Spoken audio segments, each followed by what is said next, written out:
نحمده ونستعينه ونستغفره ونؤمن به ونتوكل عليه ونعوذ بالله من شرور أنفسنا ومن سيئات أعمالنا من يهده الله فلا مضل له ومن يضلله فلا هادي له ونشهد أن لا إله إلا الله وحده لا شريك له ونشهد أن سيدنا ونبينا ومولانا محمدا عبده ورسوله صلى الله تعالى عليه وعلى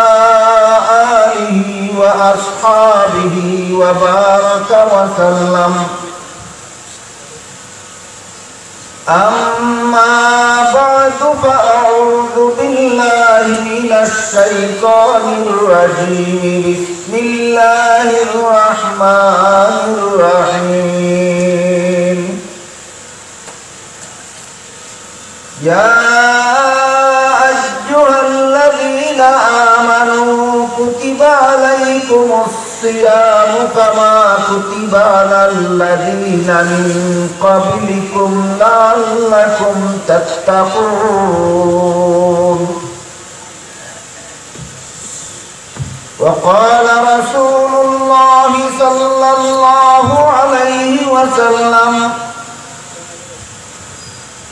من قام رمضان إيمانا واحتسابا غفر له ما تقدم من ذنبه أو كما قال عليه الصلاة والسلام শ্রদ্ধেয় সভাপতি হযরত উলামায়ে কেরাম,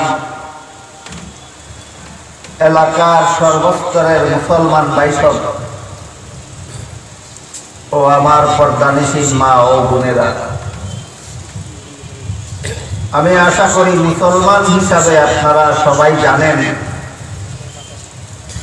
যে ইসলাম ধর্মের ভিত্তি পাঁচটা। সমস্ত মুসলমানেরা জানেন এবং বিশ্বাস করেন যে ইসলাম ধর্মের ভিত্তি পাঁচটা। প্রথমটা হলো কলেমা গ্রহণ করা, কলেমা স্বীকার করা। দ্বিতীয়টা হলো দৈনিক 5 বেলার নামাজ কায়েম করা। তৃতীয়টা হলো রমজান মাসে রোজা রাখা। চতুর্থটা হলো ধনীদের জন্য বৎসরে একবার যাকাত প্রদান করা। পঞ্চমটা হলো সামর্থ্যবানদের জন্য জীবনে একবার হজ করা। এগুলিকে আমরা অতি সংক্ষেপে বলে থাকি কলেমা, নামাজ, রোজা, হজ, যাকাত। কিন্তু আসলে কলেমাই ইসলাম ধর্মের ভিত্তি নয়। কলেমা স্বীকার করা ইসলাম ধর্ম। নামাজই ইসলাম ধর্মের ভিত্তি নয়, নামাজ কায়েম করা ইসলামের ভিত্তি। রোজাটাই ইসলামের ভিত্তি নয়, রোজা রাখা ইসলামের ভিত্তি। যাকাতটাই ইসলামের ভিত্তি নয়, যাকাত দেওয়াটা ইসলামের ভিত্তি। হজটাই ইসলামের ভিত্তি নয়, হজ আদায় করাটা ইসলামের ভিত্তি। এই জন্য আমরা বেশি সংক্ষেপ করতে করতে এত সংক্ষেপ করি যে শেষ পর্যন্ত আর মর্মটাই পরিষ্কার হয়। ইসলাম ধর্মের ভিত্তি পাঁচটা: কলেমা স্বীকার করা, নামাজ কায়েম করা, রমজান মাসে রোজা রাখা, ধনী হলে যাকাত দেওয়া, সামর্থ্যবানে হজ করা। আমার মনে হয় এই পাঁচটা জিনিসকে ইসলাম ধর্মের ভিত্তি কেন সাব্যস্ত করা হলো, তার পিছনে রহস্য কি। এটা আলোচনা হওয়া দরকার এবং সমস্ত মুসলমানদের জানা বোঝা দরকার। কলেমাকে ইসলামের প্রথম ভিত্তি কেন সাব্যস্ত করা? নামাজকে ইসলামের দ্বিতীয় ভিত্তি কেন সাব্যস্ত করা? রোজাকে ইসলামের তৃতীয় ভিত্তি কেন সাব্যস্ত করা? যাকাতকে ইসলামের ভিত্তি, হজকে ইসলামের ভিত্তি কেন সাব্যস্ত করা হলো? তার পিছনে রহস্য কি? এইগুলি আলোচনা হওয়া দরকার ছিল, আমাদের বোঝা এবং স্মরণ রাখা দরকার ছিল। কিন্তু সমস্যা হলো একদিনে সব কথা বলা যায়, একদিনে বেশি কথা বলতে গেলে অনেক কথাই মনে থাকে না। কাজেই আমি আজকে আপনাদের সামনে শুধু রমজান মাসের রোজা সম্পর্কে কিছু জরুরি কথা, যে কথাগুলি আমাদের সমাজের জন্য বেশি দরকারি, বেশি উপকারী বলে আমি মনে করি, সেই কথাগুলি আজকে আপনাদের সামনে তুলে ধরার ইচ্ছায় আমি আল্লাহর পবিত্র কালাম থেকে এক আয়াত এবং হযরত রাসূল করিম সাল্লাল্লাহু আলাইহি ওয়াসাল্লামের এক হাদিস তিলাওয়াত করছি। তিলাওয়াতকৃত আয়াতে আল্লাহ বলেন, ইয়া আইয়ুহাল্লাযীনা আমানু, অর্থাৎ হে ঈমানদাররা, কুতিবা আলাইকুমুস সিয়াম, রোজা তোমাদের জন্য ফরজ করা হলো, কামা কুতিবা আলাল্লাযীনা মিন ক্বাবলিকুম, যেভাবে তোমাদের পূর্ববর্তী উম্মতদের জন্য রোজা ফরজ করা হয়েছিল। এই আয়াতের দ্বারা পরিষ্কারভাবে আমরা বুঝতে পারলাম এই রোজা শুধু আমাদের জন্য ফরজ নয়, আমাদের পূর্ববর্তী উম্মতদের জন্য ফরজ ছিল। আয়াতের তাফসীরে লেখা আছে, তবে পূর্ববর্তী উম্মতদের রোজার পরিমাণে আর আমাদের রোজার পরিমাণে, তাদের রোজার নিয়মে আর আমাদের রোজার নিয়মে, তাদের রোজার সময়ে আর আমাদের রোজার সময়ে ব্যবধান আছে। কিন্তু রোজা নামের একটা ইবাদত অন্যান্য উম্মতের জন্য ফরজ ছিল, মুহাম্মদুর রাসূলুল্লাহ সাল্লাল্লাহু আলাইহি ওয়াসাল্লামের উম্মতের জন্য আল্লাহ কোরআনে ঘোষণা দিয়েছেন ফরজ করা হলো। এরপরে আল্লাহ বলেন, লাআল্লাকুম তাত্তাকুন, তোমাদের জন্য রোজা ফরজ করা হলো যেন তোমরা এই রোজার মাধ্যমে মুত্তাকি হতে পারো, পরহেজগার হতে পারো, আল্লাহওয়ালা হতে পারো, তাকওয়া গুণের অধিকারী হতে পারো। কোরআনের ভাষায় তাকওয়া একটা শব্দ, গুণবাচক। এই তাকওয়া নামের গুণটা যার মধ্যে থাকে তাকে কোরআনের ভাষায় মুত্তাকি বলা হয়। তাকওয়া হলো বিশেষণ আর মুত্তাকি হইল এই বিশেষণে বিশেষিত। তাকওয়া একটা গুণ, এই গুণ যার মধ্যে আছে তাকে কোরআন মুত্তাকি বলে।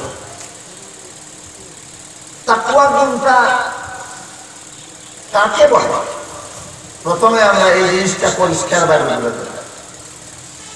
আল্লাহ যে বলেন রোজার দ্বারা আমরা তাকওয়ার গুণে গুণান্বিত হতে পারি, রোজার দ্বারা আমরা মুত্তাকি হতে পারি, রোজার দ্বারা আমরা পরহেজগার হতে পারি, রোজার দ্বারা আমরা আল্লাহওয়ালা খুদাভীরু হতে পারি। এই তাকওয়া বা পরহেজগারি বা খুদাভীরুতা কাকে বলে এই কথাটা আগে পরিষ্কার হওয়া দরকার। হযরত ওমর ফারুক রাদিয়াল্লাহু তাআলা আনহু হযরত উবাই ইবনে কাব রাদিয়াল্লাহু তাআলা আনহুকে প্রশ্ন করেছেন, তাকওয়া কাকে বলে? তাহলে প্রশ্নটা আজকের নতুন না প্রায় ১৫০০ বছর আগের পুরাতন? পুরাতন। হযরত ওমর হযরত উবাইকে জিজ্ঞাসা করলেন, তাকওয়া কাকে বলে? উবাই সরাসরি জবাব না দিয়া পাল্টা প্রশ্ন করলেন। উমরকে পাল্টা প্রশ্ন করলেন, যে জঙ্গল কাঁটাদার কাছে ভরা, এমন জঙ্গল আপনি দেখেছেন কখনো? উমর বলেন, দেখেছি। উবাই আবার জিজ্ঞাসা করেন, এমন জঙ্গল দিয়ে গিয়েছেন কখনো? উমর বলেন, গিয়েছি। উবাই জিজ্ঞেস করেন, যে জঙ্গল কাঁটাদার গাছে ভরা, এমন জঙ্গল দিয়ে আপনি গেলেন কিভাবে? জবাবে উমর বলেন, এমন ভাবে শরীর কাপড় সামলে গিয়েছি যেন আমার গায়ে কোনো কাঁটা না লাগে। আপনারাই বলুন, কাঁটাদার গাছের জঙ্গলের ভিতর দিয়ে অসাবধানে যাওয়া যায় না অত্যন্ত সাবধানে যেতে হয়? কিসের সাবধান? আমার গায়ে যেন কোনো কাঁটা না লাগে। এই জবাব দেওয়ার পরে উবাই বলেন, এইটার নাম হইল তাকওয়া। অর্থাৎ গোটা দুনিয়াটাই অসংখ্য অগণিত গুনার কাঁটাদার গাছের জঙ্গল। নমাজ না পড়ার গুনার কাঁটায় ভরা জঙ্গলের নাম দুনিয়া। রোজা না রাখার গুনার কাঁটায় ভরা জঙ্গলের নাম দুনিয়া। মিথ্যা কথা বলার গুনার কাঁটাদার গাছের জঙ্গলের নাম দুনিয়া। মিথ্যা সাক্ষী দেওয়ার গুনার কাঁটাদার গাছে ভরা জঙ্গলের নাম দুনিয়া। মিথ্যা মামলা করা এর গুনার কাঁটাদার গাছে ভরা জঙ্গলের নাম দুনিয়া। চুরির গুনাহ, ডাকাতির গুনাহ, খুন খারাপির গুনাহ, সন্ত্রাসের গুনাহ, প্রতারণার গুনাহ, জবরদখলের গুনাহ, ছিনতাইয়ের গুনাহ, সুদ খাওয়ার গুনাহ, ঘুষ খাওয়ার গুনাহ, মদ খাওয়ার গুনাহ, গাঁজা খাওয়ার গুনাহ, জিনা ব্যভিচারের গুনাহ, বেপরদা চলার গুনাহ, গান বাজনার গুনাহ। কটা নাম বলবেন? সারা রাতভর গুনার নাম বলতে থাকে, রাত পোহায় যাবে, গুনার নাম বলা শেষ হবে। বুঝে থাকলে বলেন তো, দুনিয়াটা একটা দুইটা গুনার কাঁটাদার গাছের জঙ্গলের নাম না অসংখ্য গুনার? অসংখ্য গুনার কাঁটাদার গাছের জঙ্গলের নাম দুনিয়া। এই দুনিয়ার ভিতর দিয়া প্রতিটি মানুষের জান্নাতে যাওয়ার পথ। আমার কথা বুঝে থাকলে একটু দয়া করে বলুন, দুনিয়ার বাইরে দিয়া জান্নাতে যাওয়ার পথ না দুনিয়ার ভিতর দিয়া? কার কার? সমস্ত মানুষের জন্য জান্নাতে আল্লাহ একটা করে বাড়ি তৈরি করে রেখেছে। এমন একটা মানুষ আল্লাহ সৃষ্টি করেননি যার জন্য জান্নাতে একটা বাড়ি তৈরি করেননি। প্রত্যেকটা মানুষের জন্য আল্লাহ জান্নাতে একটা করে বাড়ি তৈরি করেছেন। এই বাড়িগুলির মধ্যে সবচেয়ে ছোট্ট বাড়িটা হলো 10টা পৃথিবীর সমান, আর বাকিগুলি একটার চেয়ে আরেকটা বড়, আরেকটার চেয়ে আরেকটা বড়, আরেকটার চেয়ে আরেকটা বড়। এইরকম বাড়ি আল্লাহ জান্নাতের ভিতরে কতটা রেডি করেছেন? যতটা মানুষ বানাইছেন, যতটা মানুষ বানাইছেন ততটা বাড়ি আল্লাহ প্রত্যেকটা মানুষের জন্য জান্নাতে একটা রেডি করেছেন। কিন্তু ঘোষণা দিয়েছেন, এই বাড়িগুলি আমি তোমাদের জন্য তৈরি করেছি, তোমাদেরকে এমনিই দেব না, আমি আল্লাহর কাছ থেকে কিনে নিতে হবে। আল্লাহর কাছ থেকে তোমাদের যার যার জান্নাতের তৈরি করা বাড়িগুলি কিনে নিতে তোমাদের দুনিয়াতে যেতে হবে। এই দুনিয়া অসংখ্য অগণিত গুনার কাঁটায় ভরা জঙ্গলের নাম। এর ভিতর দিয়া তোমাদের জান্নাতের বাড়িতে পৌঁছার পর। আমার কথা বুঝে থাকতে বলুন, জান্নাতে আমাদের সকলের জন্যই একটা করে বাড়ি তৈরি করা আছে কিনা? সেই বাড়িতে পৌঁছার পথ দুনিয়ার বাইরে দিয়া? দুনিয়ার ভিতরে। দুনিয়াটা একটা নিষ্কণ্টক পথের নাম না অসংখ্য গুনার কাঁটাদার গাছের জঙ্গলের নাম? অসংখ্য গুনার কাঁটাদার গাছের জঙ্গলের কাঁটাদার গাছে ভরা জঙ্গলের নাম দুনিয়া। এই জঙ্গলের ভিতর দিয়া প্রত্যেকটা মানুষ যার যার জান্নাতের বাড়িতে পৌঁছার পথ। কাজেই যদি এই দুনিয়ার জীবনটা আমরা এমন ভাবে সাবধানে সতর্কতার সাথে যাপন করি যে আমার গায়ে কোনো কাঁটা না লাগে, অথবা একটু আঁচড় লাগলেও সেই কাঁটা নিয়ে যেন আমি কবরে না যাই। একেবারে সংক্ষিপ্ত কথায় গুনাহমুক্ত জীবন যাপনের নাম তাকওয়া। কেমন জীবন যাপনের নাম? গুনাহমুক্ত জীবন যাপনের নাম তাকওয়া। এই গুনাহমুক্ত জীবন যাপনের গুণ যার মধ্যে পাওয়া যায় তাকে কোরআনের ভাষায় মুত্তাকি বলা হয়। রকম গুনাহমুক্ত জীবনযাপন তোমাদের জন্য সহজ হয়ে যায় রমজানের রোজার দ্বারা। গুনাহমুক্ত জীবনযাপন সহজ হয়ে যায় কিসের দ্বারা? রমজানের রোজার দ্বারা। এতটুকু কথা বুঝলে মনে রাখলে এবার আয়াতের মর্ম বোঝা সহজ। আল্লাহ বলেন কুতিবা আলাইকুমুস সিয়াম কামা কুতিবা আলাল্লাযীনা মিন ক্বাবলিকুম লাআল্লাকুম তাত্তাকুন।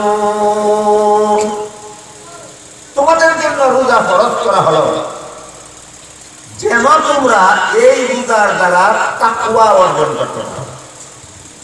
তাকওয়া কাকে বলে বুঝলেন তো? গুনাহমুক্ত জীবনযাপন হাসিল করতে হবে। রোজার দ্বারা আমাদের গুনাহমুক্ত জীবনযাপন অর্জন হয়, রোজার দ্বারা আমাদের গুনাহমুক্ত জীবনযাপন হাসিল হয়, রোজার দ্বারা এই দুনিয়া থেকে আমাদের জান্নাতে পৌঁছার রাস্তা সুগম হয়। প্রশ্ন হলো কিভাবে বুঝার দরকার। রোজার দ্বারা আমি মুত্তাকি হতে পারি কিভাবে? রোজার দ্বারা আমার তাকওয়া হাসিল হয় কি? এর আগে আবার এই আয়াতে তো আল্লাহ বললেন তোমাদের জন্য রোজা রাখা ফরজ করা হলো। কোন মাসে? সেই মাসের নাম এই আয়াতে নাই। পরবর্তী আয়াতে আল্লাহ বলেন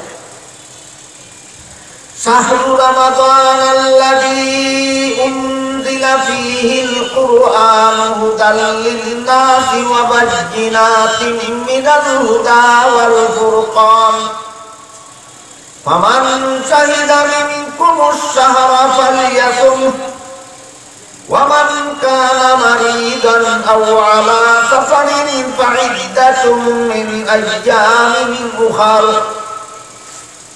ইউরিদুল্লাহু বিকুমুল ইউসরা ওয়া লা ইউরিদু বিকুমুল উসরা ওয়া লিতুকমিলুল ইদ্দাতা ওয়া লিতুকাব্বিরুল্লাহ وَلِتُكَبِّرُوا اللَّهَ عَلَى مَا هَدَاكُمْ وَلَعَلَّكُمْ تَشْكُرُونَ। প্রথম আয়াতে বলেছেন রোজা তোমাদের জন্য ফরজ করা হলো। পরবর্তী আয়াতে বলেছেন রমজান মাসে। বুঝে থাকতে বলুন তো আল্লাহ কোরআনে ঘোষণা দিয়েছেন আমাদের জন্য রোজা রাখা ফরজ কোন মাসে? রমজান মাসে। রমজান মাসে কতদিন রোজা রাখা ফরজ? এই প্রশ্নের জবাব কোরআনে কোন আয়াতে আল্লাহ দেননি। এটা বড় বিরাট একটা রহস্যজনক। আল্লাহ ইচ্ছা করলে বলে দিতে পারেন রমজান মাসে 29 দিন রোজা রাখা তোমাদের জন্য ফরজ। আল্লাহ ইচ্ছা করলে বলে দিতে পারতেন 30 দিন রোজা রাখা তোমাদের জন্য ফরজ। এই 29 দিন অথবা 30 দিন দুইটা শব্দ বলে দেওয়া আল্লাহর জন্য কোনো কঠিন কিছু ছিল বললেন। আল্লাহ বলেন ইউরিদুল্লাহু বিকুমুল ইউসরা ওয়া লা ইউরিদু বিকুমুল উসরা। আল্লাহ ইসলামের বিধিবিধানের মাধ্যমে তোমাদেরকে কঠিন করতে চান না, তোমাদেরকে সহজ করতে চান। যদি আল্লাহ দিনের সংখ্যা বলে দিতেন আমাদের জন্য বিরাট সমস্যার সৃষ্টি হতো।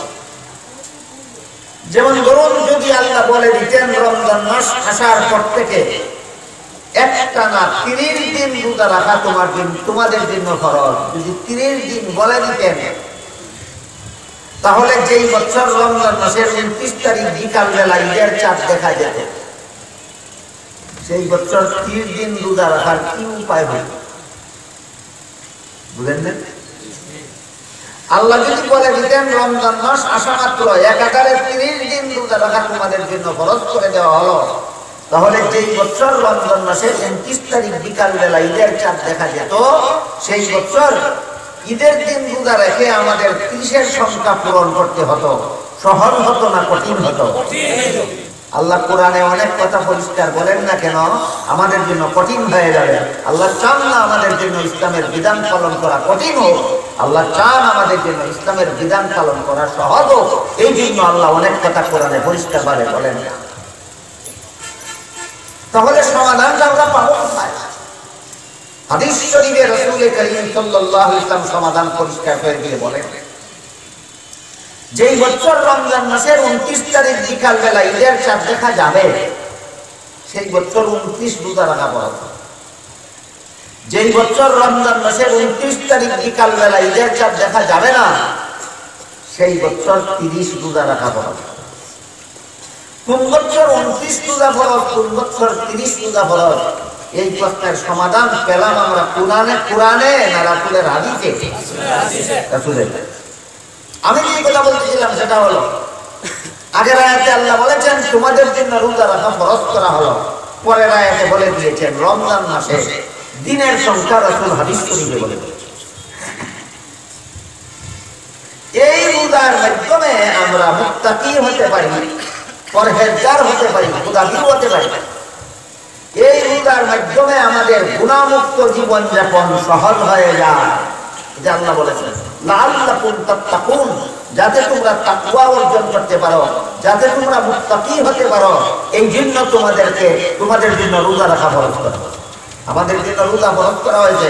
রোজার মাধ্যমে আমাদের গুনাহমুক্ত জীবন যাপন সহজ করা আমাদের রোজার ব্যাপার, যে রোজার মাধ্যমে গুনাহমুক্ত জীবন যাপন সহজ হয়। গুনাহমুক্ত জীবন যাপনটাই হলো জান্নাতে যাওয়ার সহজ সরল পথ। গুনাহে জড়িত হয়ে জান্নাতে যাওয়ার সুদা পথ না। কথা বুঝেন? গুনাহে জড়িত হয়ে জান্নাতে যাওয়ার সুদা পথ আছে, এটা কঠিন। গুনাহমুক্ত জীবন যাপনটা হলো জান্নাতে যাওয়ার সহজ পথ। কাজেই তোমাদের জান্নাতের পথ সুগম করার জন্য, সহজ করার জন্য, তোমরা যাতে গুনাহমুক্ত জীবন যাপন করতে পারো তার সহজ ব্যবস্থা তোমাদেরকে প্রদান করার জন্য আমি আল্লাহ তোমাদেরকে রমজান মাসে রোজা রাখা ফরজ করে দিলাম। আমাদের রোজার ব্যাপার, যে রোজার দ্বারা গুনাহমুক্ত জীবন যাপন অর্জন করা আমাদের জন্য সহজ হয়। কিভাবে? রোজা কাকে বলে? এই প্রশ্নের জবাবটা পরিষ্কার হলেই ওই প্রশ্নের জবাব পরিষ্কার হবে। রোজার ডেফিনেশন হলো আস-সাওমু হুয়াল ইমসাকু আনিল আকলি ওয়াশ শুরবি ওয়াল জিমা, অর্থাৎ আল্লাহর ইবাদতের উদ্দেশ্যে দিনের বেলায় দুইটা অঙ্গকে তার উপভোগ থেকে বারণ করে রাখার নাম রোজা। আল্লাহর ইবাদতের উদ্দেশ্যে দিনের বেলায় শরীরের দুই অঙ্গকে উপভোগ থেকে বারণ করে রাখার নাম রোজা। কত অঙ্গ? দুই অঙ্গ। একটা অঙ্গের নাম জিহ্বা, আর একটা অঙ্গের নাম লজ্জাস্থান। জিহ্বাকে তার উপভোগ থেকে দিনের বেলায় বারণ করে রাখার নাম রোজা। লজ্জাস্থানকে তার উপভোগ থেকে দিনের বেলায় বারণ করে রাখার নাম রোজা। আমার ঘরে হালাল খানা আছে, কিন্তু জিহ্বাকে সেই হালাল খানার থেকে বারণ করে রাখলাম দিনের বেলায়। কি জন্য? আল্লাহর হুকুম পালনের জন্য, আল্লাহর ইবাদত। আপনার ঘরে হালাল বিবি আছে, কিন্তু আল্লাহর হুকুম পালনের জন্য, আল্লাহর ইবাদতের জন্য দিনের বেলায় হালাল বিবির কাছে গেলেন। হালাল খানা পিনা না করা, হালাল স্বামী স্ত্রীর মিলামিশা না করা, এই দুই অঙ্গকে দুই উপভোগ থেকে বারণ করে রাখার নাম রোজা। হাদিস শরীফে রাসূল করিম সাল্লাল্লাহু আলাইহি ওয়াসাল্লাম বলেন, আমার উম্মতের যে ব্যক্তি তার শরীরের দুইটা অঙ্গ সম্পর্কে আমাকে গ্যারান্টি দিতে পারে, আমি তাকে জান্নাত পর্যন্ত পৌঁছে দেওয়ার গ্যারান্টি দিতে পারব। আমার উম্মতের যে ব্যক্তি তার শরীরের দুইটা অঙ্গের ব্যাপারে আমাকে গ্যারান্টি দিতে পারবে, আমি তাকে জান্নাত পর্যন্ত পৌঁছাবার গ্যারান্টি দিতে পারব। একটা অঙ্গ 32 দাঁতের বেষ্টনে পরিবেষ্টিত থাকে, নাম তার জিহ্বা। আরেকটা অঙ্গ 2 উরুর বেষ্টনে পরিবেষ্টিত থাকে, নাম তার লজ্জাস্থান। হাদিসের মর্ম হলো, তোমার জিহ্বা সম্পর্কে আমাকে গ্যারান্টি দাও, তোমার লজ্জাস্থান সম্পর্কে আমাকে গ্যারান্টি দাও। জিহ্বাকে কোনোদিন হারাম খাদ্য উপভোগ করতে দেবে না, লজ্জাস্থানকে কোনোদিন হারাম আনন্দ উপভোগ করতে দেবে না। এই দুই ব্যাপারে আমাকে তুমি গ্যারান্টি দাও, আমিও তোমাকে জান্নাতে পৌঁছার গ্যারান্টি দেব। তাহলে রোজার ডেফিনেশন পরিষ্কার। আল্লাহর ইবাদতের উদ্দেশ্যে দিনের বেলায় শরীরের দুইটা অঙ্গকে তাদের উপভোগ থেকে বারণ করে রাখার নাম রোজা।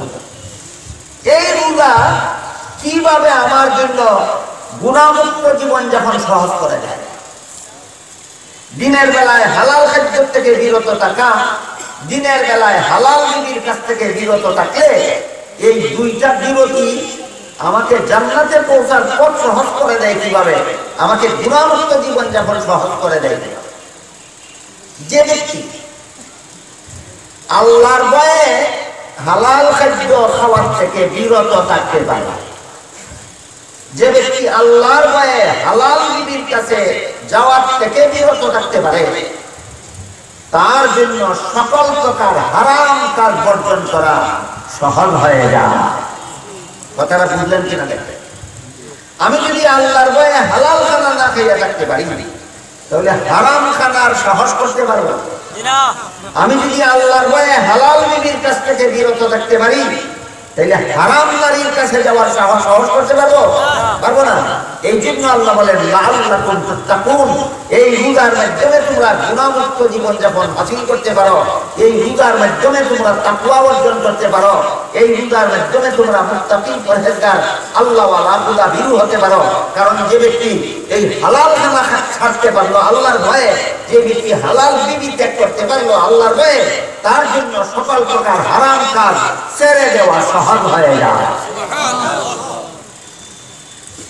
এই হলো লাআল্লাকুম তাত্তাকুন, যেন তোমরা মুত্তাকি হতে পারো, পরহেজগার হতে পারো, খোদা ভীরু হতে পারো, তার মর্ম।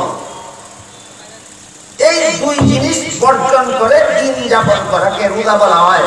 সুতরাং এই দুইটা জিনিস ত্যাগ করা রোজার শরীর, রোজার দেহ, আরেকটা আছে রোজার প্রাণ। দুইটা জিনিস বর্জন করা রোজার শরীর, আরেকটা জিনিস আছে রোজার প্রাণ। শরীর আর প্রাণ একত্র হলে একটা জীবিত জন্তু হয়, জিন্দা মানুষ হয়।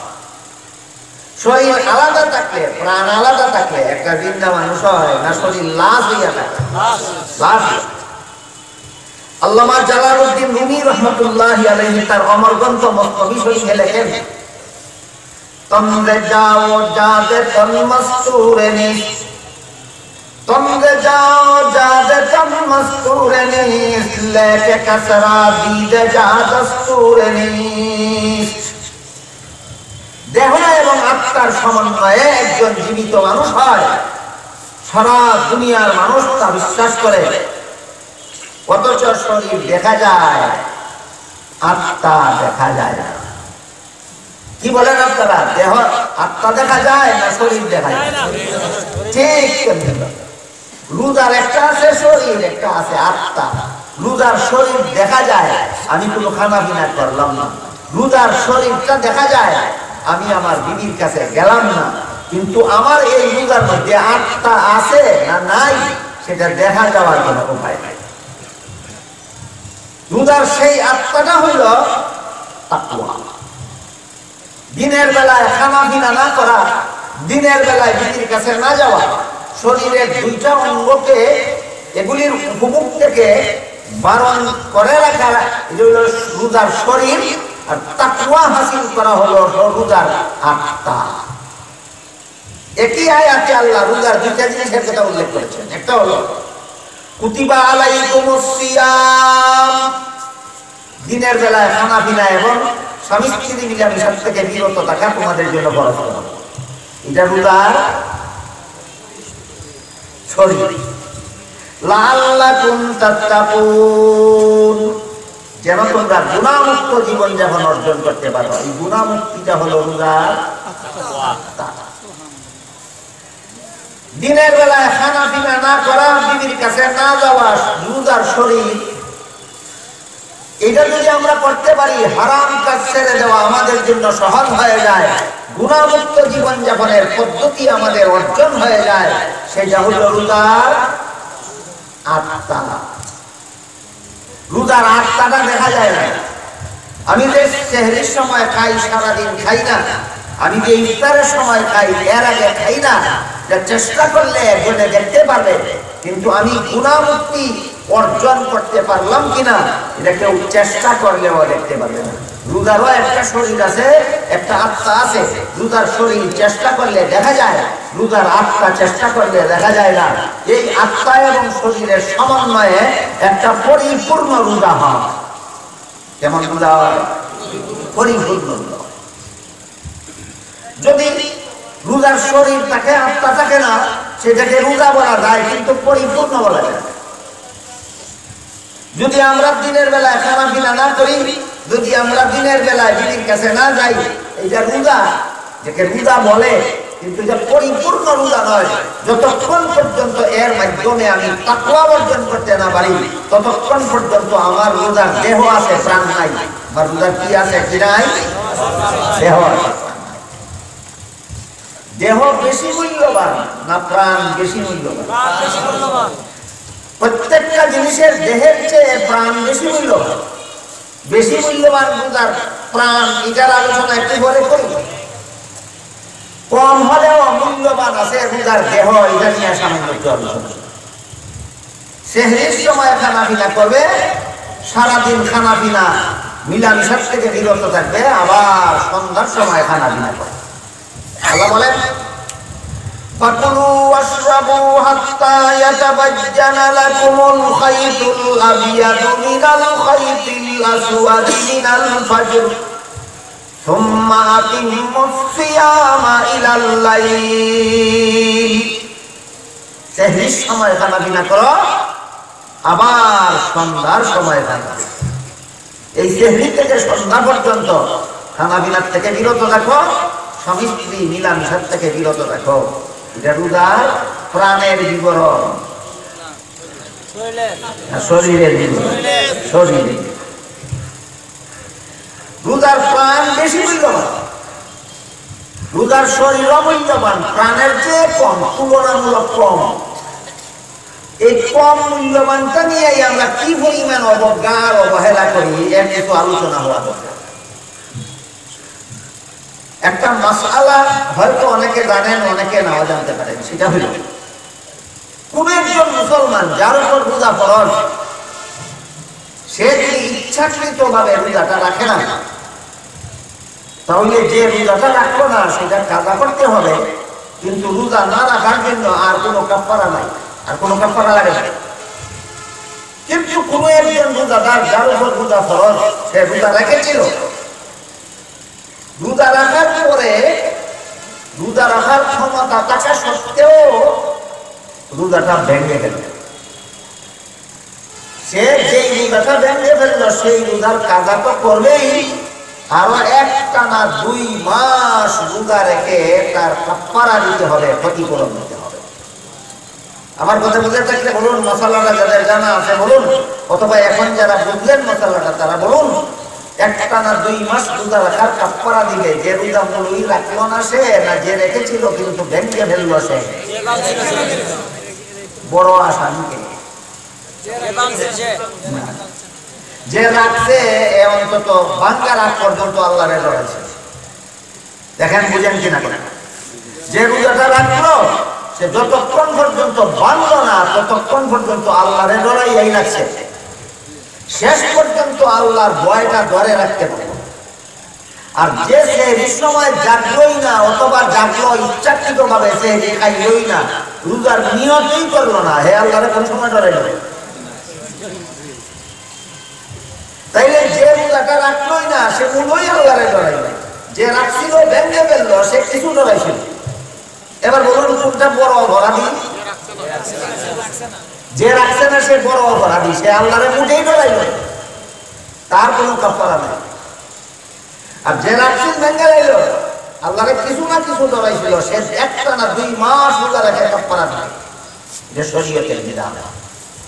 সাহাবায়ে কেরাম রাসূল করিম সাল্লাল্লাহু আলাইহি ওয়াসাল্লামকে জিজ্ঞাসা করেন, এটা আল্লাহর কোন বিচার?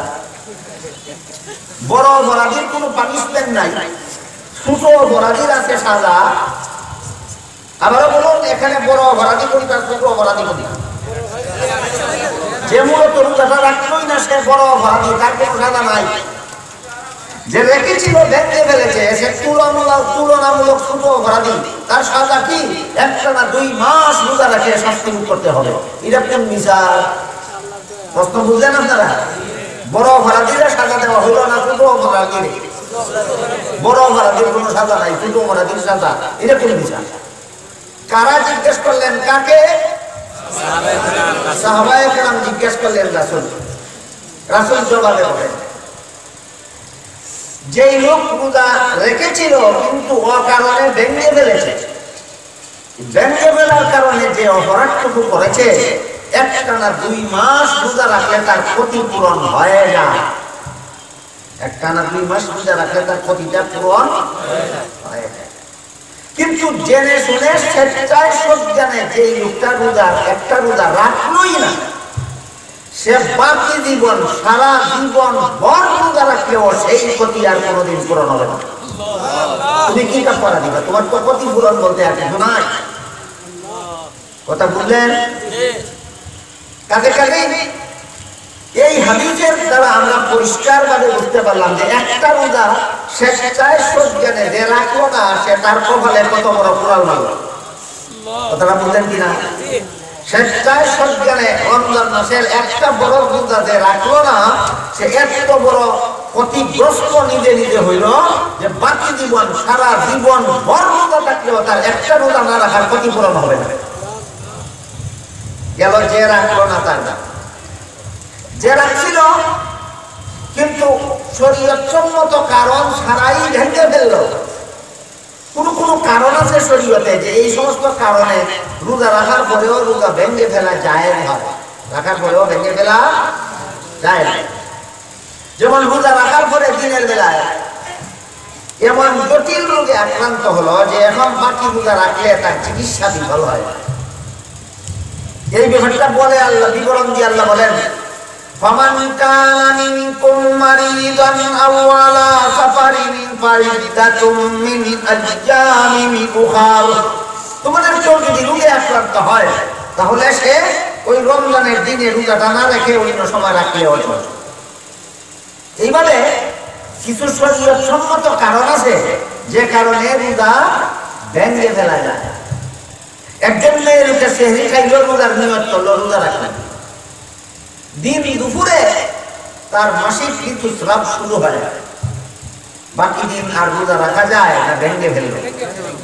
বাকি দিন যদি সে খানাপিনা করে তার জন্য কোনো গুনাহ হবে না।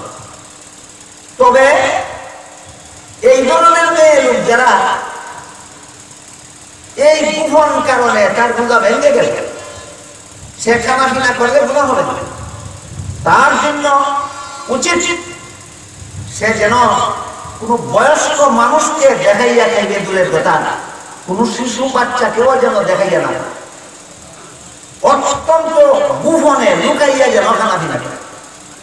বুঝে থাকলে বলুন, শরীয়তের বিধানে মাসিক ঋতুস্রাবে আক্রান্ত নারীর জন্য রমজানের ভিতরেই রোজা রাখা ফরজ থাকে না অন্য সময় রাখার অনুমতি হয়? তাইলে রোজার ভিতরে যে রাখার অনুমতি নাই, সে তো এখন খাওয়া খানাপিনা করবে। বলুন, কাউকে দেখাইয়া খানাপিনা করবে না লুকাইয়া? লুকাইয়া। তাহলে শরীয়তসম্মত কারণ ছাড়া মাসিক ঋতুস্রাবগ্রস্ত মেয়ে লোকে লুকাইয়া খানাপিনা করার ব্যবস্থা শরীয়ত প্রদান করেছে। রমজান মাসের দিনের বেলায় হোটেলের দরজায় পর্দা লটকাইয়া এই সমস্ত মেয়ে লোকেরাই খায়, পুরুষরাও। এরা বেটার মতো খায় না বেটির মতো খায়? এরা বেটির মতো খায়। এরা পুরুষের মতো খায় না, এরা মেয়ে লোকের মতো খায়।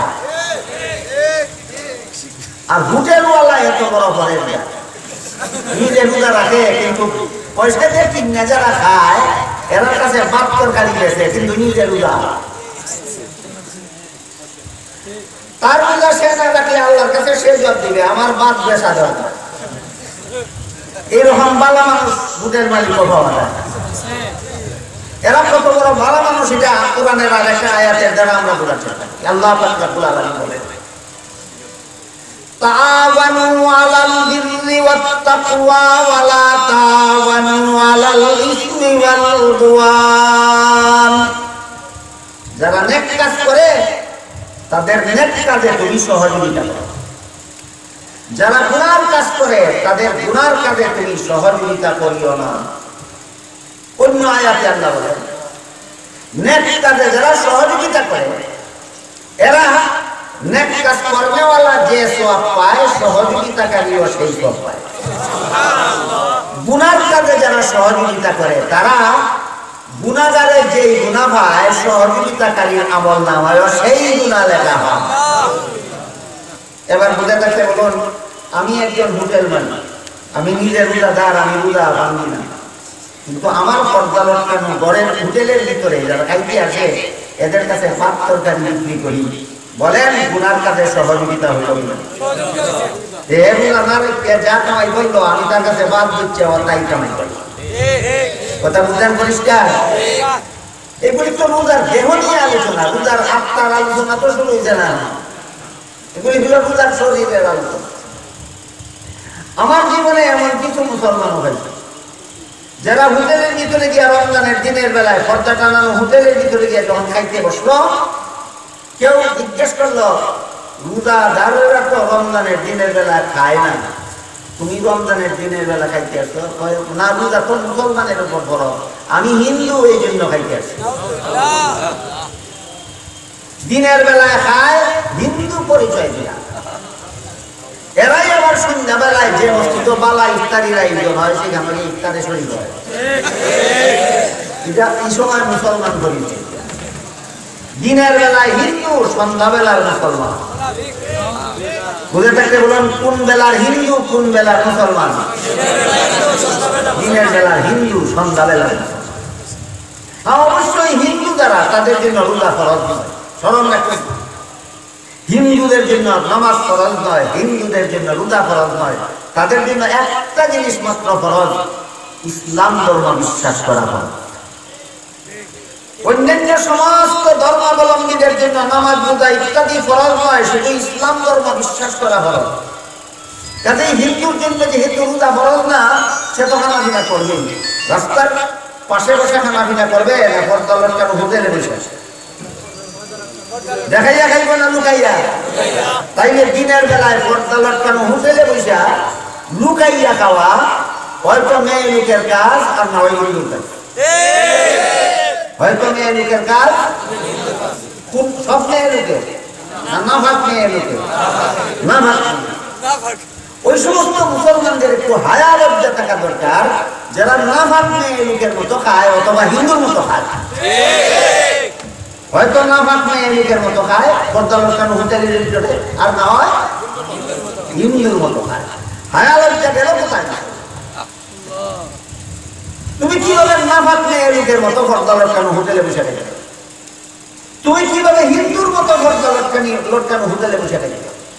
অথচ দিনের বেলায় খানা পিনা না করা, বিবির কাছে না যাওয়া, যে রোজার প্রাণ দেহ, দেহের যদি অবস্থা হয় প্রাণের দশাটা কি হবে? রোজার দেহটাই তো আমাদের কাছে লাঞ্ছিত, রোজার দেহটাই আমাদের কাছে লাঞ্ছিত। ফজিলতের কথা আল্লাহ রাসূল তার হাদিসে বলেছেন। আর পবিত্র কোরআনে রমজান মাসের সবচেয়ে বড় ফজিলতের বিবরণ দিয়ে আল্লাহ বলেন, শাহরু রমাদানাল্লাযী উনজিলা ফীহিল কুরআনু হুদাল লিন-নাসি ওয়া বায়্যিনাতিন মিনাল হুদা ওয়াল ফুরকান। রমজান মাস কোরআন নাযিলের মাস। রমজান মাস কোরআন নাযিল। রমজানের যত ফজিলত আছে এর মধ্যে সবচেয়ে বড় ফজিলত হলো রমজান মাসের এটা, যে এই মাসটা কোরআন নাযিলের মাস। কোরআন নাযিলের মাস হওয়াটা রমজান মাসের জন্য সবচেয়ে বড় ফজিলত হলো কিভাবে? আলোচনাটা একটু কঠিন এবং আপাতত সেই আলোচনায় গেলে আমি অনেক জরুরি কথা আপনাদের সামনে তুলে ধরতে পারবো না, এই জন্য আজকের মতো সেই আলোচনা বাকি রইল। শুধু মনে রাখুন, আল্লাহ যে কোরআনে বলেছেন রমজান মাস কোরআন নাযিলের মাস, এটা হলো রমজান মাসের সবচেয়ে বড় ফজিলত। আর অন্যান্য ফজিলতের কথা রমজান মাসের হাদিস শরীফে রাসূল কারীম সাল্লাল্লাহু আলাইহি ওয়াসাল্লাম বলেছেন। এক হাদিসে আল্লাহ রাসূল বলেন, যে ব্যক্তি কোন রোজাদারকে সন্ধ্যাবেলায় ইফতার করাইবে, এই ব্যক্তি রোজাদার সারাদিন রোজা রেখে যে পরিমাণ সওয়াব পাইল, ইফতার করানোওয়ালা ইফতার করাইয়াও সেই পরিমাণ সওয়াব। সাহাবায়ে কেরাম জিজ্ঞাসা করেন, ওগো আল্লাহর রাসূল, একজন রোজাদারকে ইফতার করাবার মতো তৌফিক যার নাই, সামর্থ্য যার নাই, সে এই আরেকটা রোজার ফজিলত পাবে কি? রাসূল বলেন, একজন রোজাদারকে ইফতার করাবার মতো সামান্য একটা বুদও যার কাছে নাই, এক টুকরা রুটিও তার কাছে নেই। সে যদি এক গ্লাস সাদা পানি পান করাইয়া একজন রোজাদারকে ইফতার করায়, তবুও রোজাদার সারাদিন রোজা রেখে যে সওয়াব এক গ্লাস পানি পান করাইয়া যে ইফতার করলে তারও সেই পরিমাণ। কিন্তু আমাদের সমাজে সালাক্কা বাঙালির অভাব নেই। সালাক্কা বাঙালি কেমন বাঁচাইলে বড় ভালো হয়েছে, আমার রোজাটা রাখতাম না, সন্ধ্যার সময় একজন রোজাদার এক গ্লাস পানি খাওয়াই। কি বাঙালি, কি বাঙালি?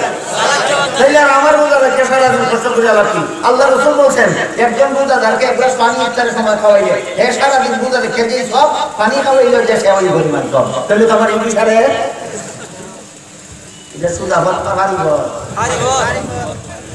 এইরকম ফারিফত যারা ধরতে চায় তাদের জন্য একটা উদাহরণ দিয়েছেন। একটা ছেলে প্রাইমারি স্কুলে লেখাপড়া করতে গেল, মাস্টার সাহেব তারা শিখাইলেন এক লেখে ডাইনে একটা শূন্য দিলে 10 হয়। আমরা শাস্ত্রগণ দোকান নামির বুড়ো এক লেখে ডাইনে একটা শূন্য দিলে 10 হয়, দুইটা শূন্য দিলে 100, তিনটা শূন্য দিলে আর একটা দিলে 10। শূন্যের ফজিলত শূন্য, একটা শূন্য রেখে এক মিটে গেছে, একটা শূন্য রেখা 10,000 থেকে এক গেল, আরো 9,999 হইল না, খালি পুরার দিন।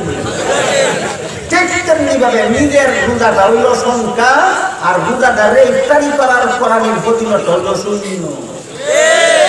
তোমার রোজা রাখছো না এক নাই, 10 জন রোজাদারে ইফতার করাইছো, খালি পুরার দিন পাইছো।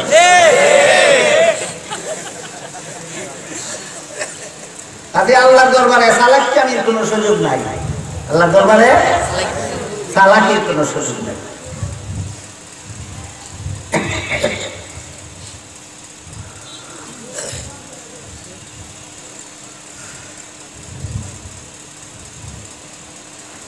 এই বিষয়টা বুঝাইয়া আল্লাহ কোন ওলি বলেন কারেহা বা খালকদারি জুমলা রাস, কারেহা বা খালকদারি জুমলা রাস, বা খুদা তাসবির হিলা কায়রাস।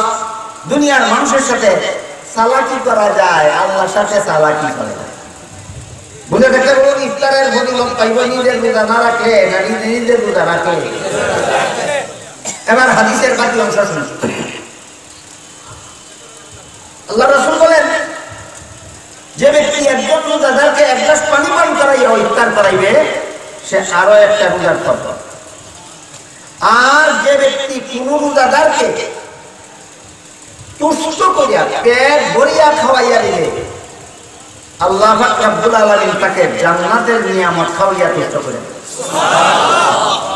বলেন তো রোজাদারকে সন্ধ্যার পরে খানা খাওয়ানি দেওয়া আরো ফজিলত কিনা? ইফতার করানির এক ফজিলত, খাওয়ান খানা খাওয়ানি।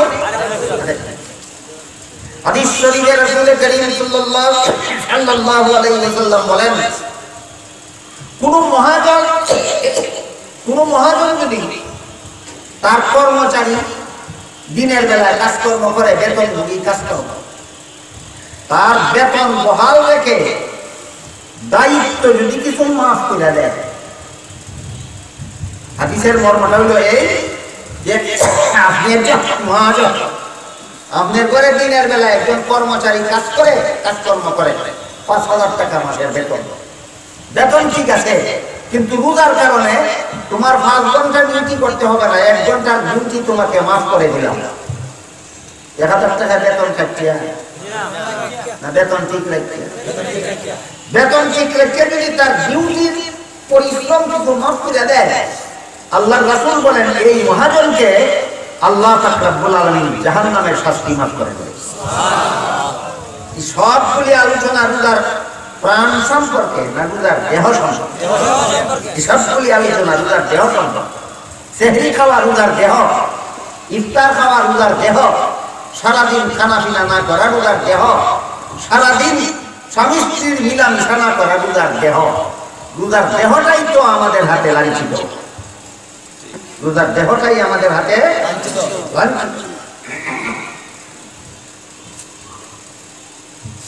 কোন একজন জীবিত মানুষকে ধরিয়া যদি কোনো সন্ত্রাসী 2 হাত কেটে দিল, 2 পা কেটে দিল, 2 কান কেটে দিল, 2 চক্ষু উপড়াইয়া ফেলল, 32টা দাঁত ভেঙে দিল, মাথার মস্তিষ্কটা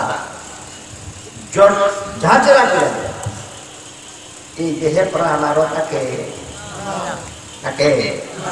তাহলে দেহের মধ্যে প্রাণ থাকে কতদিন? দেহটা ভালো থাকে। ঠিক তেমনি ভাবে রোজার দেহটা যদি আমরা সঠিকভাবে ধরে রাখতে পারি, সেই রোজার দেহের ভিতরে রোজার প্রাণ থাকতে পারে। রোজার দেহটারই যদি হাত কেটে দিলাম, পা কেটে দিলাম, কান কেটে দিলাম, চক্ষু খুলে নিলাম, রোজার দেহটারই যদি আমরা 32টা দাঁত ভেঙে দিলাম, এই রোজার প্রাণ পাবো কোথায়? তাইলে রোজার প্রাণ আগে আসে না রোজার দেহ আগে সংশোধন করতে হয়? রোজার দেহ আগে। হাদিস শরীফে রাসূল করিম সাল্লাল্লাহু আলাইহি ওয়াসাল্লাম রমজান মাসের রোজার ফজিলত সম্পর্কে যত বিবরণ দিয়েছেন, অনেক এর মধ্যে একটা বিবরণ, রমজান মাসের 29 দিন অথবা 30 দিন, মনে আছে কোন বছর 29 দিন আর কোন বছর 30 দিন? রমজান মাসের পূর্ণ মাসের রোজা রেখে যারা পরের দিন ঈদগার মাঠে ঈদের নামাজ পড়তে যায়, আল্লাহ পাক রব্বুল আলামিন তাদের ব্যাপারে ফেরেশতাদের জিজ্ঞাসা করেন, এরা আজকে এখানে আসলো? আল্লাহ জানেন না? জেনে শুনে প্রশ্ন করেন কেন? একটা কথা ঘোষণা দেবেন, ফেরেশতারা একটা জবাব দিবেন, জবাবের প্রেক্ষিতে আল্লাহ একটা কথা ঘোষণা দিবেন রোজাদারের সুসংবাদ সম্পর্কে। এটা ঘোষণাটা দেওয়ার জন্য আল্লাহ ফেরেশতাদেরকে জিজ্ঞাসা করলেন যে আজকে এরা এখানে আসলো। ফেরেশতারা বলে, আল্লাহ 1 মাসের একটা ডিউটি আপনি এদেরকে দিয়েছিলেন, ডিউটিটা পালন করে আজকে এই মাঠে এসেছে ডিউটির বেতন নেওয়ার জন্য।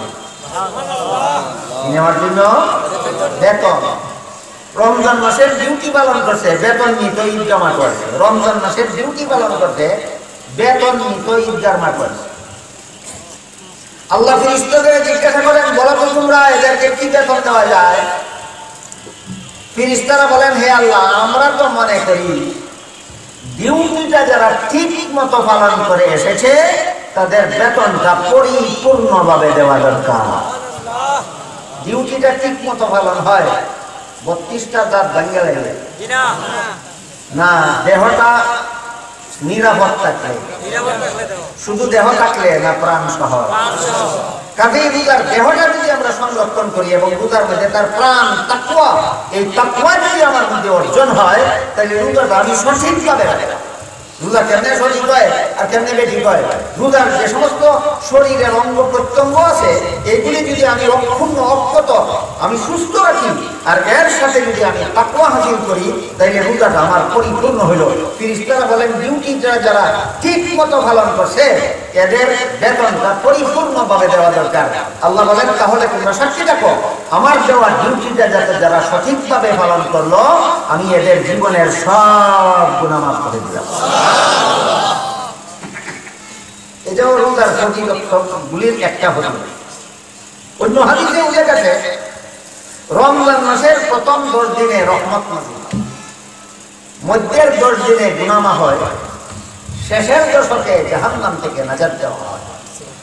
আপনারা প্রায় প্রতি বছর রমজান মাসে বিভিন্ন রমজানের ক্যালেন্ডারে দেখতে পারেন, রমজান সংক্রান্ত খুতবায়, ওয়াজে, বয়ানে, উলামায়ে কেরামের বয়ানে শুনতে পারেন যে হাদিস শরীফে উল্লেখ আছে রমজানের প্রথম দশকে রহমত নাযিল হয়, মধ্যের দশকে গুনাহ মাফ হয়, শেষের দশকে জাহান্নাম থেকে নাজাত দেওয়া হয়। তাহলে রমজানের প্রথম 10 দিনে যদি রহমত নাযিল হয়, মধ্যের 10 দিনে যদি গুনাহ মাফ হয়ে যায় আর শেষের 10 দিনে যদি আমাকে জাহান্নাম থেকে নাজাত দিয়ে দেওয়া হয়, তাহলে আমি আর তাকওয়া হাসিল করার দরকার কি? বুঝলেন প্রশ্ন? এই আমি আর গুনাহমুক্ত জীবন যাপনের দরকার।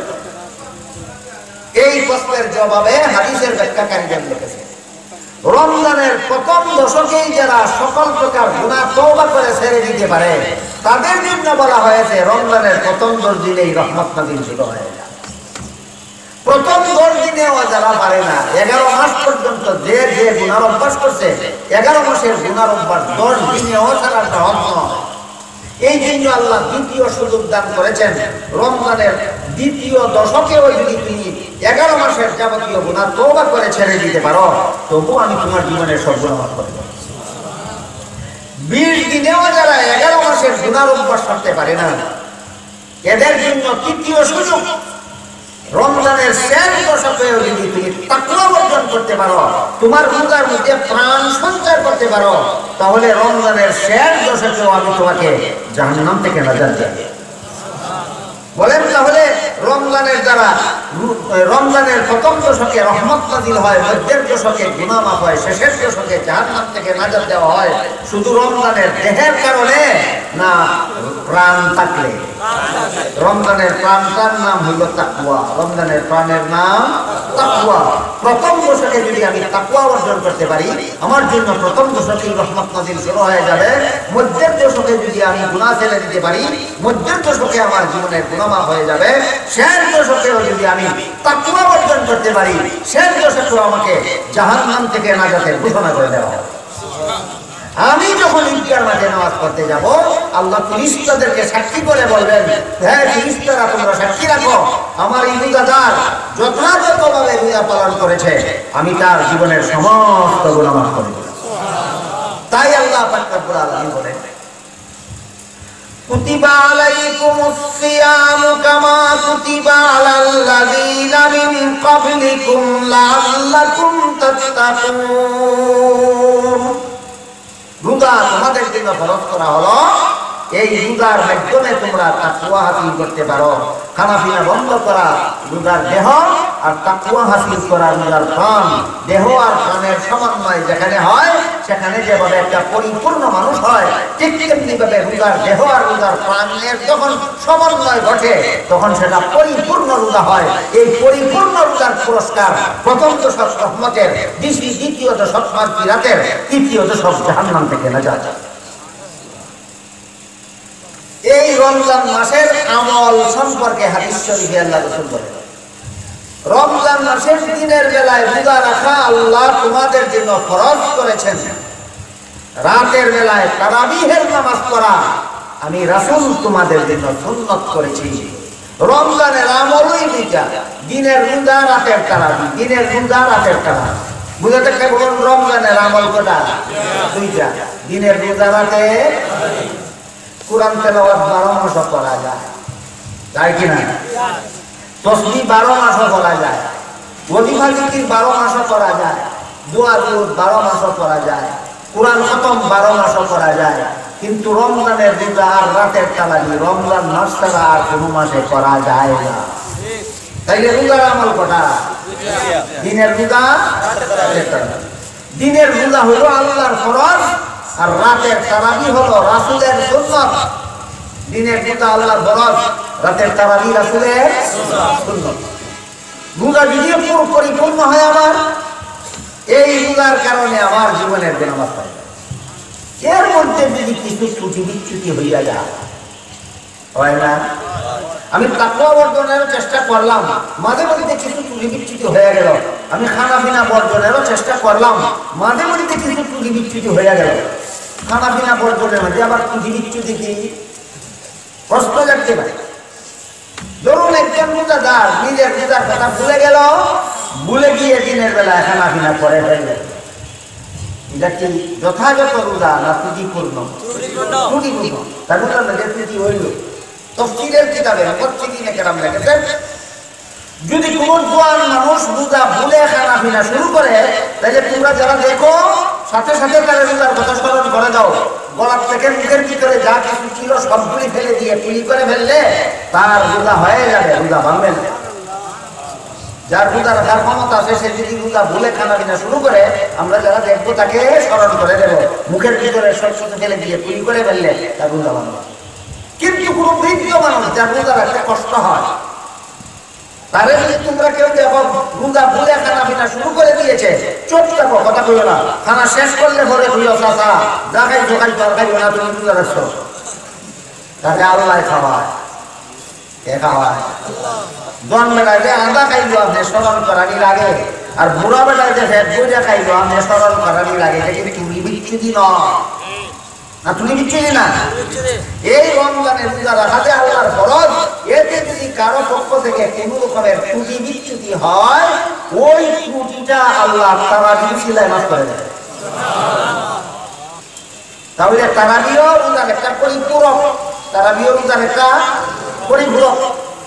এই জন্য হাদিস শরীফে রাসূল কারীম সাল্লাল্লাহু আলাইহি ওয়াসাল্লাম বলেন, মান কামা রমাদানা ঈমানাও ওয়া ইহতিসাবান গুফিরা লাহু মা তাকাদ্দামা মিন যামবি। রমজানের তারাবির নামাজটাও যদি সযত্নে পালন করে, এইটাও তার জীবনের গুনাহ মাফের ব্যবস্থা হয়।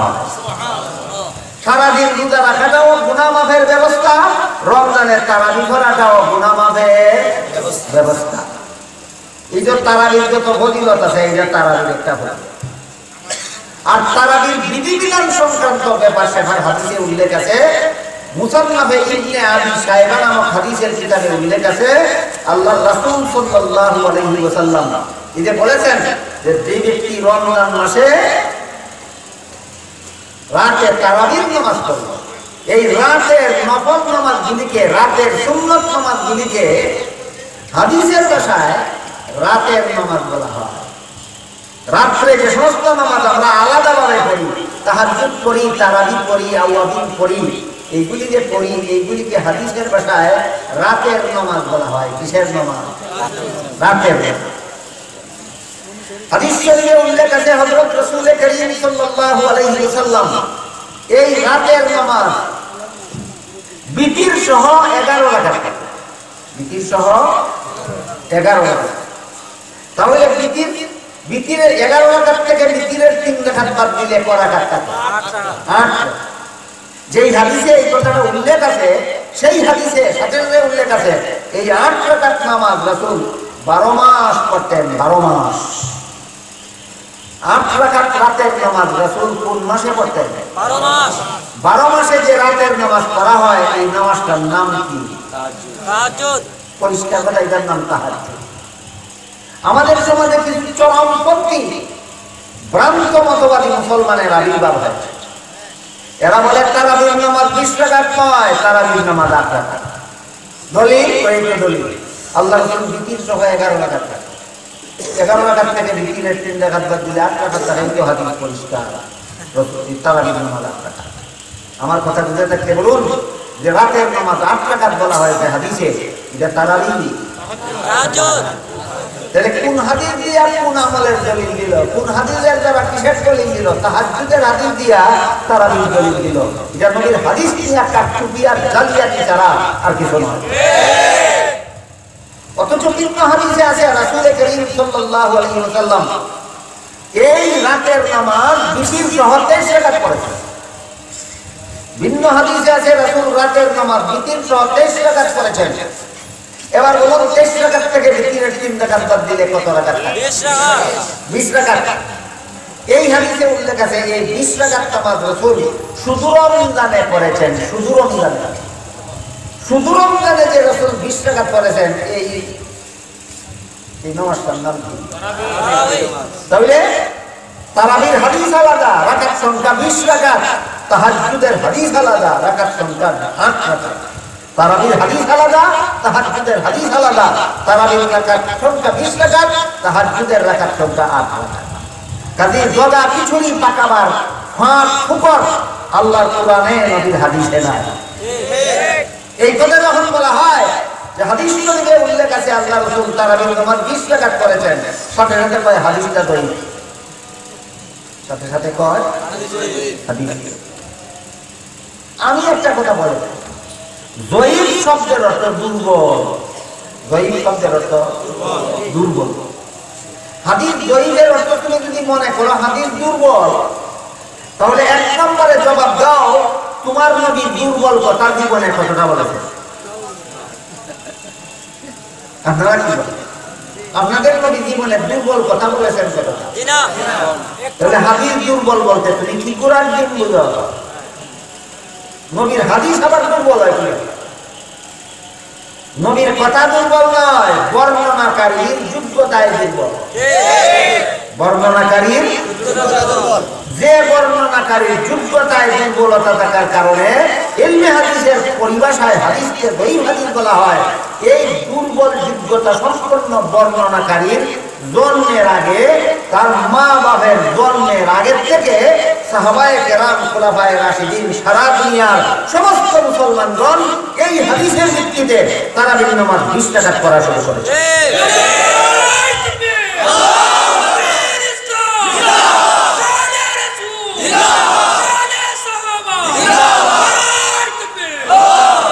তাহলে একটা কথা পরিষ্কার হইল যে হাদিসকে দঈফ হাদিস বলা হয়, এই হাদিসটারে যারা দঈফ করেছে এরা জন্ম গ্রহণ করার আগে, এরা মা বাবার জন্মের আগে যদি হাদিসটাকে দুনিয়ার মুসলমান আমল করে থাকে, তারা কি দুর্বল হাদিস আমল করেছিল না শক্তিশালী হাদিস আমল করেছিল?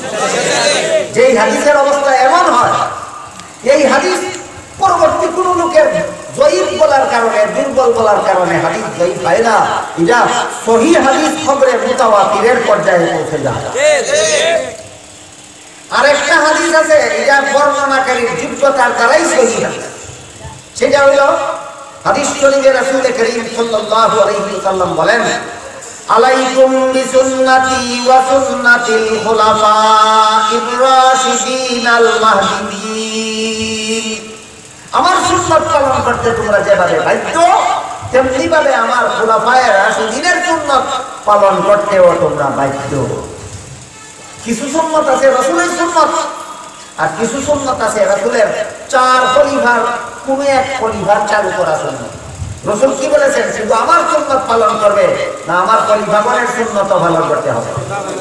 যেমন রাসূলের যুগে জুম্মার নামাজের জন্য একটা মাত্র আযান দেওয়া, এই এক আযান দিয়ে জুম্মার নামাজ পড়তে পড়তে রাসূল দুনিয়া থেকে বিদায় হয়ে গেছে।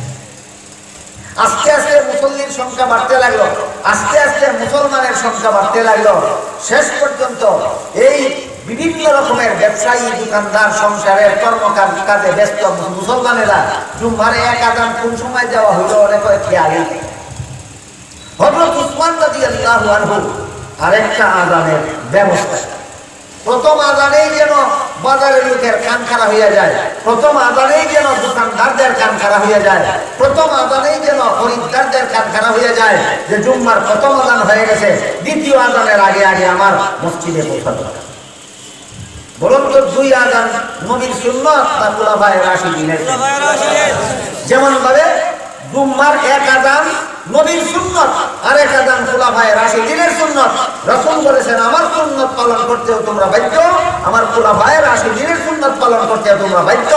ঠিক তেমনি ভাবে হাদিস শরীফে এই হাদিসের আলোকে 20 রাকাত তারাবির নামাজের ব্যবস্থা সুশৃঙ্খলভাবে চালু করেছিলেন হযরত ওমর ফারুক রাদিয়াল্লাহু আনহু।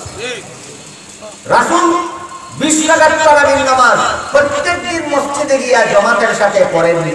হযরত ওমর ফারুক রাদিয়াল্লাহু আনহু 20 রাকাত তারাবির নামাজ প্রত্যেকদিন মসজিদে গিয়ে জামাতের সাথে পড়ার ব্যবস্থা চালু করেছেন।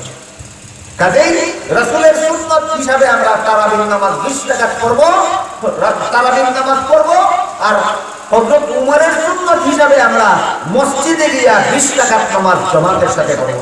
যে নবীর সুন্নাত মানার দোহাই দিয়া খুলাফায়ে রাশিদিনের সুন্নাত মানে না, সে আসলে রাসূলের হাদিসেই মানে না। এজন্য তারাবির নামাজটা কি? নবীর সুন্নাত। তারাবির নামাজটা নবীর সুন্নাত।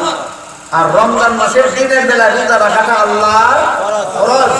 ফরজে কোনো ত্রুটি বিচ্যুতি আমাদের কোনো সময় হয়ে যায় কিনা? হয়ে যায়। এই ত্রুটি বিচ্যুতির ক্ষতিপূরণের জন্য রাসূল 20 রাকাত তারাবির নামাজের ব্যবস্থা প্রদান করেছেন। আল্লাহও এই ব্যবস্থা দিয়েছেন যাতে উম্মত গুনাহমুক্ত হতে পারে, রাসূলও এমন ব্যবস্থা দিয়েছেন যাতে উম্মত গুনাহমুক্ত হতে পারে। এই জন্য হাদিস শরীফে আল্লাহ রাসূল বলেন, রমজান মাসের দিনের বেলায় রোজা রাখা আল্লাহ তোমাদের জন্য ফরজ করেছেন, আর রাতের বেলায় তারাবিহের নামাজ পড়া আমি রাসূল তোমাদের জন্য সুন্নাত করেছি। এই তারাবির নামাজটা রোজার ক্ষতিপূরণ কিনা? তারাবির নামাজটা রোজার ক্ষতিপূরণ কিনা? যারা তারাবির নামাজকে 8 রাকাত বলে, এটা তারাবির নামাজ না তাহাজ্জুদের নামাজ। তারা তাহাজ্জুদের নামাজ সুন্নতে মুআক্কাদা নয়, কিন্তু তারাবির নামাজ নিশ্চিত সুন্নতে মুআক্কাদা। এই সুন্নতে মুআক্কাদা আমল করার, সুন্নতে মুআক্কাদা নামাজ পড়ে অভ্যাস করার গুরুত্ব সত্য কথা। এই মর্মে একটা হাদিসের কথা বলে আমি আজকের মতো আপনাদের সামনে কথা সমাপ্ত করতে চাই। সেটা হলো হাদিস শরীফে রাসূল করিম সাল্লাল্লাহু আলাইহি ওয়াসাল্লাম বলেন, হাসরের মাঠে কঠিন হাসরের হিসাব নিকাশের দিনে আমলের মধ্যে, বান্দার আমলের মধ্যে সর্বপ্রথম নামাজের হিসাব হবে। ইমানের হিসাব হবে সকলের আগে, সেটা ভিন্ন কথা, কিন্তু আমলের মধ্যে সর্বপ্রথম কোন আমলের হিসাব হবে? নামাজের হিসাব হবে। রাসূল বলেন, যেই বান্দার নামাজের হিসাব সঠিক পাওয়া যাবে তার বাকি সবগুলি হিসাব সঠিক সাব্যস্ত হবে। যেই বান্দার নামাজের হিসাবে গন্ডগোল পাওয়া যাবে তার বাকি সবগুলি হিসাবে গন্ডগোল পাওয়া যাবে। এরপরে আল্লাহ রাসূল বলেন, বান্দার নামাজের হিসাব নিতে গিয়া যদি দেখা যায় নামাজ 5 বেলার ফরজ নামাজ সঠিকভাবেই করেছে, মাঝে মধ্যে কিছু ব্যতিক্রম হয়ে গেছে, ত্রুটি বিচ্যুতি হয়ে গেছে, যেমন রেগুলারলি ফজরের নামাজ সুবহে সাদিকের পরে সূর্য উদয়ের আগে ঘুম থেকে জাগে এবং করে, অ্যাক্সিডেন্ট অবস্থা কোনদিন ঘুম ভাঙলো না বলে ফজরের নামাজ সূর্য উদয়ের আগে পড়তে পারলো না। যদিও এই কারণে তাকে গুনাহগার সাব্যস্ত করা হবে না, কিন্তু এইটাও একটা ত্রুটি কিনা ত্রুটি।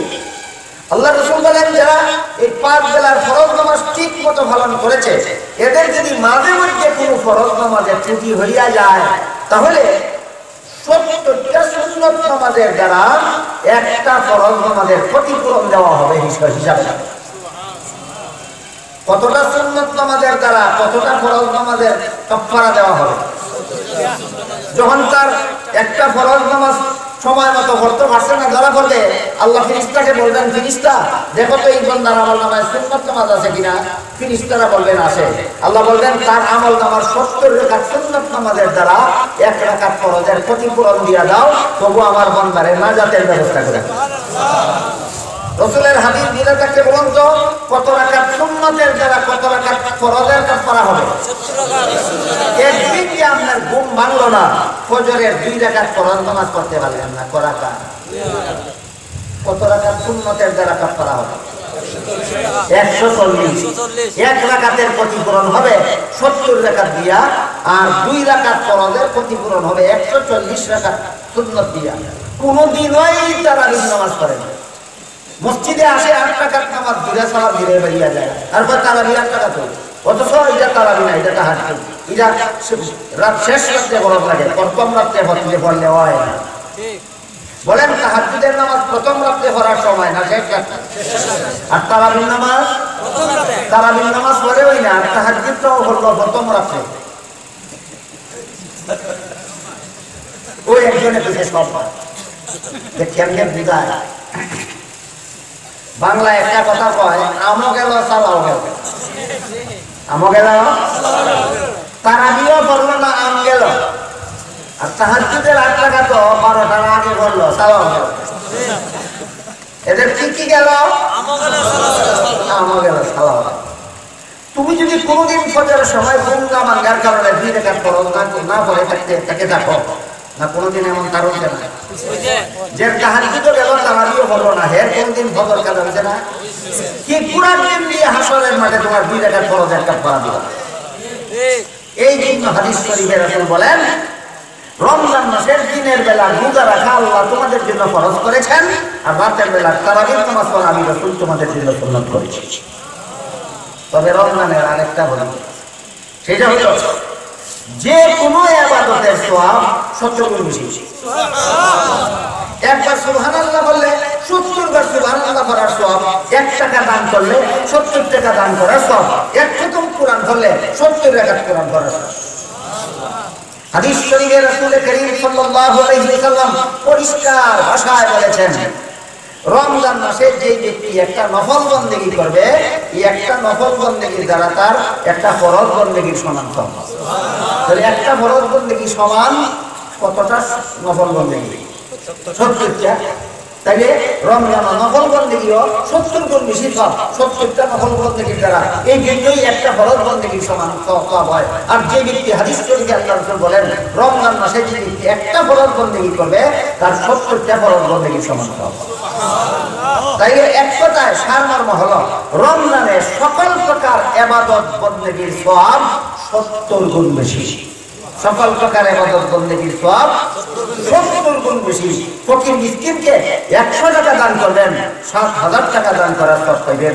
রমজান মাসে 1 খতম কোরআন করবেন, 70 টাকার কোরআন খতম করার সওয়াব পাইবেন। রমজান মাসে একটা উমরা করবেন, 70টা উমরা করার সমান পাবেন। কাজে কাজেই এই রমজান মাসের এই অপূর্ব সুযোগ আমরা পর্দা লটকানো হোটেলের ভিতরে খাইয়া গ্রহণ করা দরকার না। রমজানের দেহ এবং আত্মা দুটোটা সংরক্ষণের মাধ্যমে রমজানের শরীরটা যেন আমরা সংরক্ষণ করি, এই নির্দেশ দিয়ে আল্লাহ বলেন কুতিবা আলাইকুমুস সিয়াম, রমজানের আত্মাটাকেও যেন আমরা সংরক্ষণ করি, এই নির্দেশ দিয়ে বলেন লাআল্লাকুম তাত্তাকুন। কুতিবা আলাইকুমুস সিয়াম এটা হলো রমজানের দেহ, আর লাআল্লাকুম তাত্তাকুন এটা হলো রমজানের প্রাণ। আল্লাহ আপনাদের আমাদের সবাইকে রমজানের দেহ প্রাণ সংরক্ষণের মাধ্যমে এই রমজানের ভিতরে আমরা গুনাহমুক্ত জীবন অর্জন করার তৌফিক দান করুন। সবাই বলুন আমিন। মহতরম হাজিরিন, হুজুরের